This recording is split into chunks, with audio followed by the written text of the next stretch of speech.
Hello বন্ধুরা, সবাই কেমন আছো? আশা করি সবাই ভালো আছো। আমিও ভালো আছি। আমার ইউটিউব চ্যানেলের সবাইকে অনেক অনেক ভালোবাসা জানাই।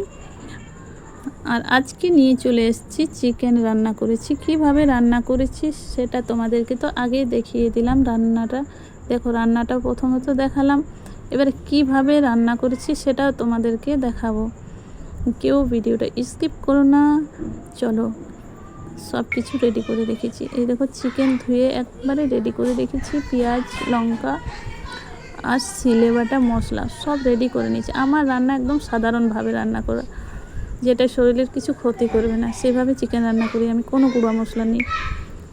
কড়াই চাপিয়ে দিয়েছি গ্যাসের মধ্যে। কড়াইয়ে তেল দিয়ে দিলাম।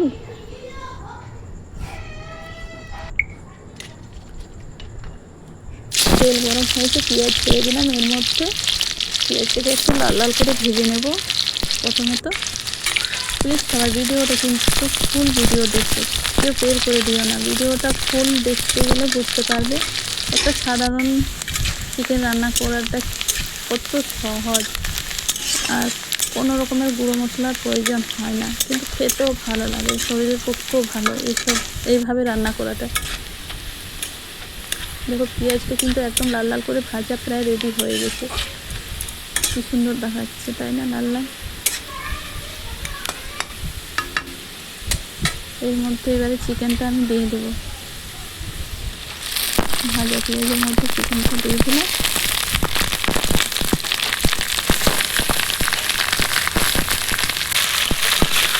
চিকেনটাকে ভালো করে কষে নেব। চিকেনের গায়ে যে জলটা আছে সেটা একটু ভালো করে কষে নিতে হবে, কারণ জলটা না কষলে কিন্তু একটু চিকেনটা কীরকম দেখায়, তার জন্য একটু ভালো করে কড়া করে কষে নিলে ভালো। দেখো, প্রায় কিন্তু গায়ের জলটা একদম কষানো হয়ে গেছে, চিকেনগুলো একদম গোটা গোটা দেখাচ্ছে। এর মধ্যে আমি হলুদ দিয়ে দেবো।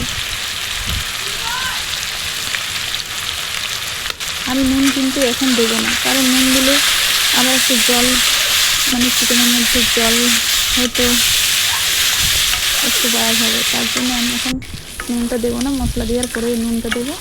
হলুদটা দিয়ে একটু ভালো করে কষে নিলাম লাল লাল করে। এইবারে যে সিলে বাটা মশলাটা আছে সেটা দিয়ে দেবো। দেখতে পাচ্ছ তোমরা কি সুন্দর একদম মিহি করে কিন্তু বেটেছি আমি। এবারে মশলাটাকে দিয়ে একটু ভালো করে নাড়াচাড়া করে কষে নেব। রান্নাটা কেমন হয়েছে প্লিজ সবাই একটু কমেন্ট করে বলো। তোমাদের একটা কমেন্টে আমাকে এগিয়ে নিয়ে যাওয়ার সাহস দেয়, তাই সবাই ফুল ভিডিওটা দেখো। আর একটা করে ছোট্ট করে একটা কমেন্ট, একটা লাইক, আর নতুন হয়ে থাকলে প্লিজ চ্যানেলটাকে সাবস্ক্রাইব করে পাশে থেকো। দেখো কি সুন্দর কিন্তু লাল লাল হয়ে গেছে। এর মধ্যে আমি নুন দিয়ে দিলাম পরিমাণ মতো। আর নুনটা তখন দিয়েছিলাম না, তার কারণ হলো প্রথমে নুন দিলে কিন্তু চিকেনের যে জলটা থাকে খুব বেশি একটা তেলটাকে খেয়ে দেয়, আর পরে নুনটা দিলে দেখো কি সুন্দর কিন্তু চিকেনের থেকে চিকেনটাও ভালো করে কষানো হয়, আর জলটা সেরকমভাবে তখন ভালো করে কষতে সুবিধা হয়। তার জন্য আমি পরে করে নুনটা দিই মশলা দেওয়ার পরে। দেখো কি সুন্দর কিন্তু লাল লাল করে কষানো হয়ে গেছে, চিকেনের থেকে তেল ছাড়তেও শুরু হয়ে গেছে। কেমন হয়েছে ভিডিওটা প্লিজ সবাই একটু কমেন্ট করে বলো, আর রান্নাটা কেমন হয়েছে প্লিজ সেটাও কমেন্ট করে বলো। কারণ আর যারা যারা নতুন আমার ভিডিওটা দেখছো তারা প্লিজ একটা লাইক, কমেন্ট, সাবস্ক্রাইব করে পাশে থেকে বেশি বেশি করে শেয়ার করে দাও। কষানো হয়ে গেছে, জল দিয়ে দিয়েছি।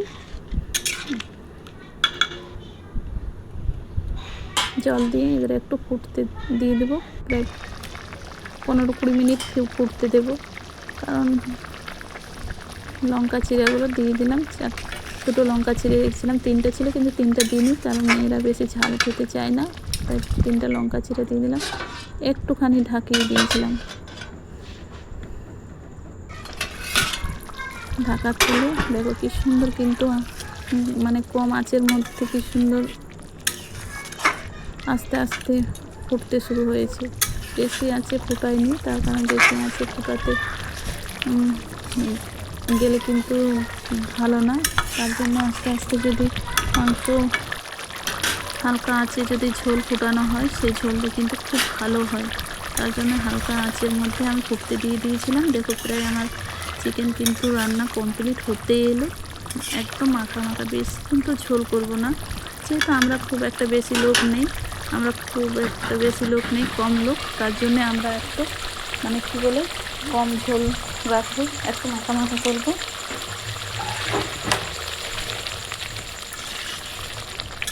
দেখো আর একটু হালকা গরম মশলা দিলাম, তোমরা তো দেখতেই পেলে। গরম মশলাটা মানে গুঁড়োর মধ্যে কোনো চলে না। দেখো কি সুন্দর কিন্তু লাগছে দেখতে রান্নাটা।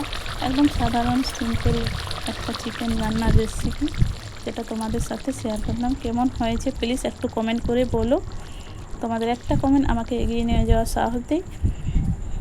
দেখো চিকেন রান্না প্রায় আমার কমপ্লিট হয়ে গেছে। কেমন হয়েছে প্লিজ কমেন্ট করে বলো। আজকের মতো এখান থেকে রান্নার ভিডিওটা। সবাই ভালো থেকো, সুস্থ থেকো। আর যারা নতুন হয়ে আছো তারা প্লিজ লাইক কমেন্ট সাবস্ক্রাইব করে পাশে থেকো। আবার নতুন নতুন আমার ভিডিও দেখার জন্য সবাই ভালো থেকো, সুস্থ থেকো। Bye bye.